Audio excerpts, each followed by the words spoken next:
जनाब हम जबरदस्त नेशनली थे आपके साथ।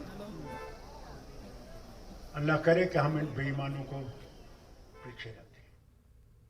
PDP general secretary GN Lone Hanjura ने अमित शाह के खानदानी हुक्मरानी के बयान पर रद्द-ए-अमल जाहिर किया। ऐसे बयान से गुरेज का उन्होंने मरकजी वजीर दाखिला को मशवरा दिया और कहा कि उन लोगों के खिलाफ बयानबाजी से बाज रहें जो आप ही की तरह आवाम के नुमाइंदे हैं। हांजुरा श्रीनगर में पार्टी हेडक्वार्टर पर प्रेस कॉन्फ्रेंस कर रहे थे। साथ ही उन्होंने तंज करते हुए कहा कि अगर आप पाकिस्तान के साथ क्रिकेट मैच खेल रहे हैं तो जम्मू कश्मीर में अमन चैन लाने के लिए उनसे बातचीत क्यों नहीं करते।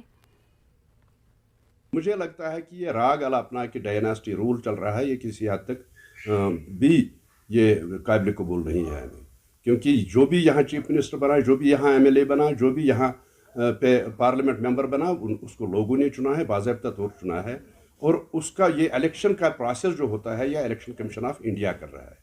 अगर ये कहते हैं फैमिली रूल है, डायनास्टी रूल है, तो इसका ये मतलब है कि इलेक्शन कमीशन ऑफ इंडिया के ऊपर भी ये उंगली उठा रहे हैं। तो मुझे लगता है उसमें गवर्नमेंट ऑफ इंडिया भी फिर इन्वॉल्व हो जाती है। तो ऐसी बातें करना ज़ेबा नहीं देता है। जो प्राइम मिनिस्टर हो इंडिया का या जो होम मिनिस्टर ऑफ इंडिया हो, उसको ये ज़ेब नहीं देता। उन्होंने कहा है एक फंक्शन में, उन्होंने कहा है कि हम पाकिस्तान के साथ बात नहीं करेंगे, हम पाकिस्तान के साथ किसी भी सूरत में बात नहीं करेंगे। अगर बात करनी हो तो जम्मू कश्मीर के लोगों के साथ करेंगे, जम्मू कश्मीर के नौजवानों के साथ करेंगे। तो उस बारे में मैं ये कहना चाहता हूँ अपने होम मिनिस्टर साहब को कि अगर आपको कोई हर्ज नहीं है पाकिस्तान के साथ क्रिकेट मैच खेलने में, तो बात करने में क्या हर्ज है। अगर हम ये बात कहते हैं कि पाकिस्तान के साथ बात करो, कोई भी लीडर कहता है जम्मू कश्मीर का कि पाकिस्तान के साथ बात करनी चाहे, और उसमें एक जवाज़त ये भी है कि हालात तभी यहाँ ठीक हो सकते हैं जब पाकिस्तान के साथ बात की जाए, जब रियासत जम्मू कश्मीर के लोगों के साथ बात की जाए।